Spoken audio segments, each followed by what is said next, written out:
name is Eryn Richardson, and I'm 40 years old now.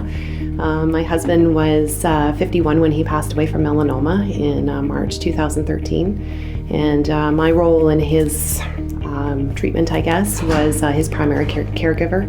Dr. Bolts and Mike and I had this running joke between the three of us that you didn't let the belt buckles touch when you hug, and that was exactly Mike. He was a cowboy to no end. He was, he was gentle on the inside, but he had this persona that he was tough on the outside.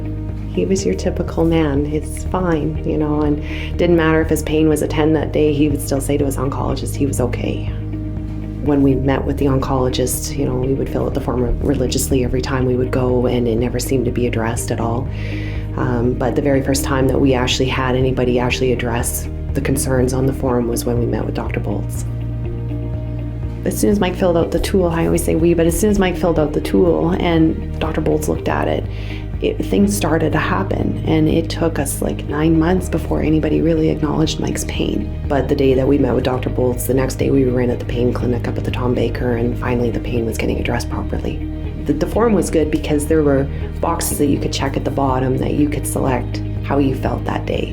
And if you wanted to address it, you could. It wasn't that you had to. It just opened that door that you could actually pick something on there that you really wanted to talk about, maybe that you needed to deal with. And the form always gave a good indicator as to how he was actually doing that day.